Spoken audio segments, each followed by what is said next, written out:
मेरे प्यारे दोस्तों, आज हम आपके समक्ष ऐसी बात करने वाले हैं जो लाखों भारतीय छात्रों और प्रोफेशनल्स को चिंता में डाल दिया है।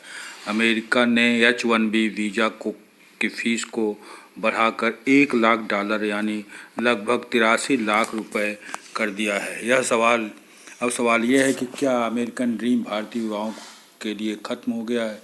चले इसी गहराई से समझते हैं, क्योंकि देखिए बहुत सारे भारतीय अमेरिका में जाकर पढ़ना चाहते हैं, लेकिन जब फीस बहुत ज़्यादा हो जाती है तो उनके लिए एक नया सवाल खड़ा हो गया है। तो देखिए, सबसे पहले तो आपको मालूम होगा कि H-1B वीज़ा होता क्या है। देखिए, H-1 वीज़ा अमेरिका का एक नॉन इमिग्रेंट वीज़ा है। इसे ख़ास तौर पर स्किल्ड प्रोफेशनल्स को दिया जाता है, जैसे IT इंजीनियर्स, डॉक्टर्स, रिसर्च करते हैं और फाइनेंस एक्सपर्ट्स को। हर साल लगभग 85,000 H-1B वीज़ा जारी होते हैं, जिनमें से 70% से ज़्यादा भारतीयों को मिलते हैं। कई दिग्गज भारतीय जैसे सुंदर पिचाई, गूगल CEO और सत्य निडाल, माइक्रोसॉफ्ट CEO वाले H-1B वीज़ा धारक रह चुके हैं। तो देखिए, दरअसल 19 सितंबर 2025 को अमेरिकी राष्ट्रपति डोनाल्ड ट्रंप ने एक एग्जीक्यूटिव ऑर्डर पर साइन किया, जिसके तहत H-1B वीज़ा फ़ीस को बढ़ाकर $1 लाख कर दिया गया। फ़ीस केवल न्यू एप्लीकेंट्स के लिए ही लागू होगी, लेकिन पहले से अमेरिका में काम कर रहे या रिन्यूअल करने वाले पर इसका कोई असर नहीं पड़ेगा। तो ध्यान दीजिए, 19 सितंबर, यहाँ पर देखिए UPSC एग्ज़ाम में बैठने वाले बच्चों के लिए 19 सितंबर 2025 का डेट याद रखना पड़ेगा, क्योंकि इसी दिन अमेरिकी राष्ट्रपति डोनाल्ड ट्रंप ने एक एग्जीक्यूटिव ऑर्डर पर साइन किया था। इस समय लगभग 3.4 लाख भारतीय छात्र अमेरिका में पढ़ाई कर रहे हैं।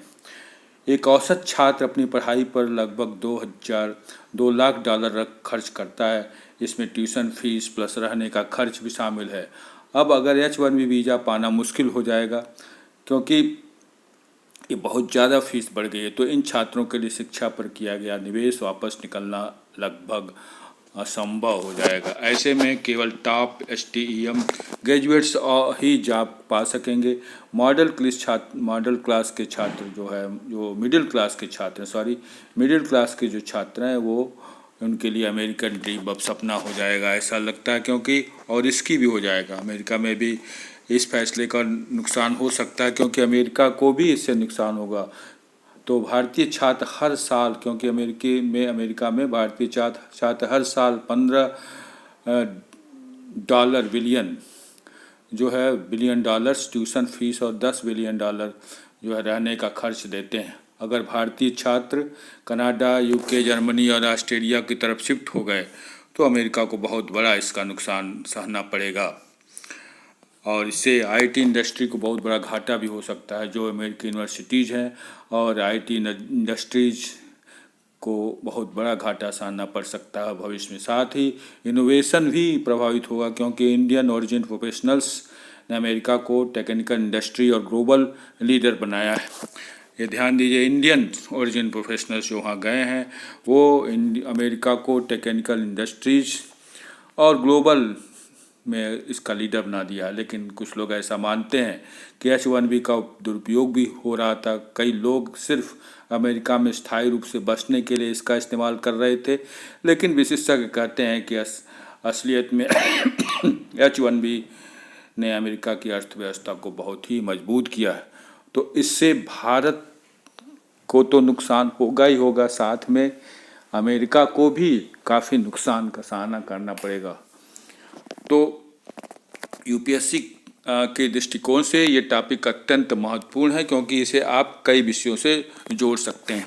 देखिए, पहला तो globalization of and brain drain, Indian US relations भी प्रभावित हो सकते हैं। आप इसे अब जोड़ सकते हैं UPSC के नए टॉपिक के रूप में। Migrations and education policy, potentism and free market. तो मेंस में जो सवाल इस तरह के आ सकते हैं, देखिए, critically examine the impact of US visa policy on Indian human capital and bilateral relations. देखिए मेंस के जो सवाल हैं कुछ इस ढंग से आ सकते हैं जिसे आप तैयार कर सकते हैं। लेकिन भारत के लिए इस समय चुनौती भी है और साथ ही साथ अवसर भी है। हमें अपनी यूनिवर्सिटीज़ को इस अवसर का लाभ भी उठाना चाहिए। हमें अपनी यूनिवर्सिटीज़ को ग्लोबल लेवल तक ले जाना होगा और रिसर्च और इनोवेशन पर जोर देना होगा। स्टूडेंट्स को जॉब और स्टेटस और स्टार्टअप के अवसर भारत में ही उपलब्ध कराने होंगे। साथ ही इंटरनेशनल फोरम पर इंडियन डिस्पोरा की सुरक्षा के लिए कूटनीतिक मजबूत करनी पड़ेगी। तो देखिए इससे अवसर भी हैं और चुनौती भी है। तो सबसे पहले अपने यूनिवर्सिटीज़ को जो इंडियन यूनिवर्सिटीज़ है उनको ग्लोबल लेवल तक ले जाना होगा। दूसरा, रिसर्च और इनोवेशन पर ज़्यादा जोर देना होगा, ज़्यादा पैसा खर्च करना होगा और इंडियन स्टूडेंट्स को जॉब और स्टार्टअप्स के अवसर भी उपलब्ध कराने होंगे जो कि इंडियन गवर्नमेंट कर भी रही है। साथ ही इंटरनेशनल फोरम पर इंडियन डिस्पोरा की सुरक्षा के लिए भी कूटनीति मजबूत करनी होगी। तो दोस्तों, अमेरिकन ड्रीम अभी पूरी तरह से ख़त्म नहीं हुआ है। आप ये भी ध्यान दीजिए, ये पूरी तरह से ख़त्म नहीं हुआ, लेकिन इसके दरवाजे अब बहुत ही सकरे हो गए हैं। भारतीय युवाओं को अब सिर्फ अमेरिका पर निर्भर नहीं रहना चाहिए, क्योंकि बल्कि भारत को अन्य अवसरों खोजने चाहिए। दूसरे देशों में जाकर के पढ़ाई करनी चाहिए जहां पर ये अपना खर्च वहन कर सकें, क्योंकि अमेरिका में खर्च बहुत ज़्यादा बढ़ गया है। अब देखिए आपको कुछ इससे रिलेटेड जो एग्ज़ाम जो OPSC के एग्ज़ाम है उससे रिलेटेड कुछ क्वेश्चंस आपको हम यहाँ पर दे रहे हैं। तो देखिए अब हम आशा करते हैं कि आपको H1B वीज़ा के बारे में क्लियर जानकारी मिल गई होगी और साथ ही साथ उसका असर कितना पड़ेगा उसका भी आपको जानकारी हो गई हो। इसके बारे में विस्तृत जानकारी हम नए वीडियो में देंगे आपको, उसे आप वीडियो देखते रहिएगा। देखिए पहले तो आप ये ध्यान दीजिए कि H1B वीज़ा होता क्या है।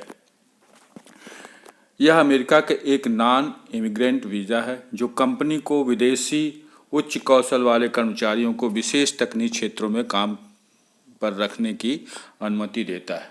तो ध्यान दीजिए इसको क्या कहेंगे, ये नॉन इमिग्रेंट वीज़ा है जो कंपनियों को विदेशी उच्च कौशल वाले कर्मचारियों को विशेष तकनीकी क्षेत्रों में काम पर रखने की अनुमति देता है। दूसरा है, हाल ही में अमेरिका ने H1B वीज़ा की फ़ीस कितनी बढ़ाई थी। देखिए ये भी आपको याद रखना होगा। हाल ही में अमेरिका ने H1B वीज़ा की फ़ीस बहुत ज़्यादा बढ़ा दी। $1,00,000 लगभग 83 लाख रुपए प्रति नए आवेदन पर। ध्यान दीजिए इसमें आपको इस पर विशेष रूप से ध्यान देना, ये नए आवेदन जो करेंगे उनको ये फ़ीस देनी होगी, लेकिन पुराने जो हैं उन पर इसका असर नहीं पड़ेगा। तो हाल ही में अमेरिका ने कितना वीज़ा फ़ीस बढ़ाई है, $1,00,000। फिर नई H1B फ़ीस किस पर लागू होगी, देखिए केवल नए आवेदकों पर, न कि पुराने वीज़ा धारकों या रिन्यूअल पर। तो देखिए याद रखिए इसमें H1B फ़ीस जो है किस पर लागू होगी, केवल और केवल नए आवेदकों पर लागू होगी। पुराने वीज़ा धारकों पर इसका कोई असर नहीं करेगा और न ही रिन्यूअल पर। भारत से अमेरिका में पढ़ रहे छात्रों की संख्या कितनी है, ये भी बहुत इंपॉर्टेंट क्वेश्चन है। देखिए लगभग 3.4 लाख भारतीय छात्र मुख्य रूप से STEM एंड मैनेजमेंट कोर्स को करने वहाँ जाते हैं। तो देखिए लगभग 3.5 लाख छात्र भारतीय अमेरिका जाते हैं और वहाँ पर पढ़ाई करते हैं। इस तरह से हम आपको 20 क्वेश्चन लगभग आपको बताएंगे, इसमें से ज़रूर ही क्वेश्चन पकड़े जाएंगे आपके UPSC एग्ज़ाम या अन्य एग्ज़ामों में। तो देखिए दोस्तों, भारतीय छात्र, अगला क्वेश्चन है, भारतीय छात्र अमेरिका में पढ़ाई पर कितना खर्च करते हैं। औसतन $2,00,000। देखिए लगभग 1.6 करोड़ रुपए ज़्यादातर बैंक लोन या रिश्तेदारों से मदद लेकर के ये बच्चे वहाँ अमेरिका जा कर के अपनी पढ़ाई करते हैं और वहीं नौकरी खोजने की कोशिश करते हैं। और उसमें से जो टैलेंटेड स्टूडेंट होते हैं उनको अमेरिका वहीं रख लेता है और उसका उनको फ़ायदा मिलता है। तो देखिए दूसरा है, अमेरिका को भारतीय छात्रों से सालाना कितनी कमाई हो जाती है। देखिए अमेरिका से भारतीय छात्रों की भी कमाई बहुत ज़्यादा होती है, जैसे ट्यूशन फीस से लगभग $15 बिलियन और रहने खाने से लगभग 10 बिलियन डॉलर खर्च होता है। फिर उसके बाद आता है H1B वीज़ा फीस बढ़ने से किस वर्ग के छात्रों को सबसे ज़्यादा नुकसान होगा। देखिए किस वर्ग के छात्र इससे ज़्यादा प्रभावित हुए, मध्यम वर्ग, सबसे पहले मध्यम वर्गीय और सामान्य ग्रेड के छात्र जो है ज़्यादा प्रभावित होंगे, जबकि स्टेम्स ग्रेजुएट्स की नौकरी मिलने उनके लिए की संभावना बनी रहेगी। तो देखिए सबसे पहले प्रभावित कौन कौन से वर्ग होंगे, मध्य वर्ग के छात्र और मध्यम वर्ग की फैमिली, साथ ही साथ सामान्य ग्रेड के छात्र जो है वो बहुत ज़्यादा इससे प्रभावित होंगे ही होंगे। अब देखिए अगला क्वेश्चन है, क्या अमेरिका के लिए भी यह नुकसानदायक कदम है। हाँ, ये बहुत ज़रूरी है क्योंकि अमेरिका भी इसका नुकसान सहेगा, क्योंकि इससे अमेरिकी यूनिवर्सिटीज़ और आईटी कंपनियों की प्रतिभा आपूर्ति घटेगी। ये कि भारतीय जा कर के वहाँ पर अमेरिका को नंबर 1 कर दिया, क्योंकि भारतीय ब्रेन वहाँ पर लगे हैं। वहाँ अमेरिका के ब्रेन नहीं लगे, बल्कि भारतीय वहाँ पर जा कर के कड़ी मेहनत कर कर के अमेरिका को बहुत आगे कर दिया है।